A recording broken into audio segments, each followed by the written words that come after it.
Good morning students. आज हम हिंदी का 17 लेसन करेंगे। कौआ देखता ही रह गया। एक था जंगल।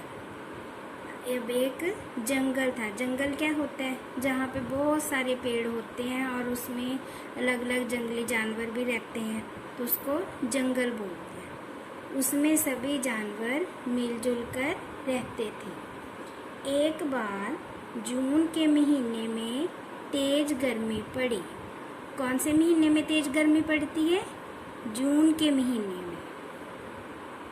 सभी पशु पक्षी प्यासे थे कि सबको बहुत ज़्यादा प्यास लगी हुई थी। किसी को समझ नहीं आ रहा था कि क्या करना चाहिए। सब चुपचाप बैठे थे। उन पशु पक्षियों में एक कौआ भी था।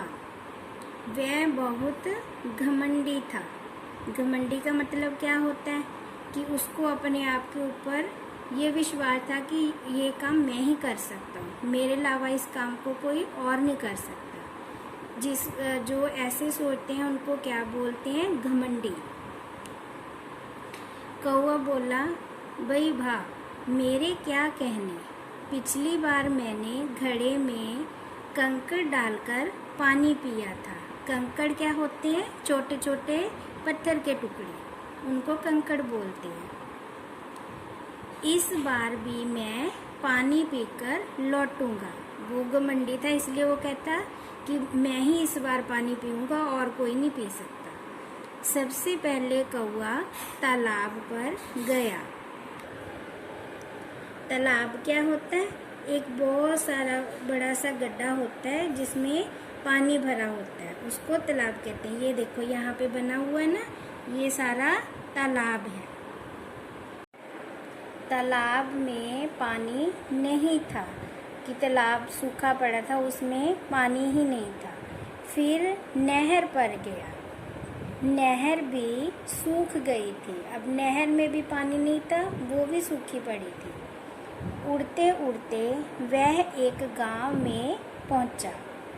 वहां उसे एक कुआं दिखाई दिया। ये देखो, ये कुआं होता है जो बहुत नीचे से गहरा होता है। ये वाली रस्सी में ना बाल्टी लगाकर तो इसमें से पानी ऊपर खींचते हैं, फिर यहाँ से हमें पानी मिलता है। उस कुएं पर कुछ औरतें पानी भर रही थीं। पानी देखकर कौआ खुशी से नाच उठा। वह काम काम करने लगा। उसके काम काम सुनकर औरतों को गुस्सा आ गया। उन्होंने उसे वहाँ से भगा दिया। बेचारा कौआ मुंह लटकाकर उड़ गया। अब उसे तेज प्यास लगने लगी। अब उसको बहुत ज़ोर से प्यास लगी हुई थी, क्योंकि औरतों ने भी उसे भगा दिया था, तो उसे कहीं से पानी नहीं मिल रहा था। तभी उसे एक घड़ा दिखाई दिया। उसने सोचा, अरे वाह, इस बार भी मुझे घड़ा मिल गया। उसने घड़े में झांककर देखा। उसमें पानी तो था, पर बहुत कम था। उसने अपनी चोंच घड़े में डाली, परंतु चोंच पानी तक पहुंच ही नहीं पाई। अब कौवे को पता था कि उसे क्या करना है। वह फौरन उड़ा और कंकड़ उठा उठाकर घड़े में डालने लगा, परंतु अभी भी उसकी चोंच पानी तक नहीं पहुंच पाई। उसने इधर उधर देखा, उसे कोई कंकड़ दिखाई ना दिया, क्योंकि उसने सारे कंकड़ घड़े में डाल दिए थे। अब आसपास उसके पास कोई भी कंकड़ नहीं था। वह कंकड़ लाने कुछ दूर उड़ गया।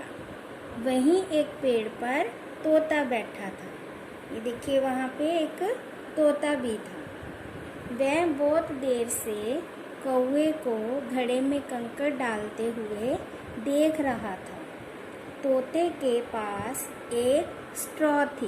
ये देखिए, ये स्ट्रॉ होती है, स्ट्रॉ आपको पता है ना, जब आप जूस पीते हैं तो उसके साथ हमें मिलती है, तो इसको स्ट्रॉ बोलते हैं। जैसे ही कौवा उड़ा, तोता घड़े पर आया और स्ट्रॉ डालकर मज़े से पानी पीने लगा। ये देखो, जैसे ही कौवा चला गया तो तोते ने अपनी स्ट्रॉ घड़े में डाली और उसने फटाफट से पानी पी लिया।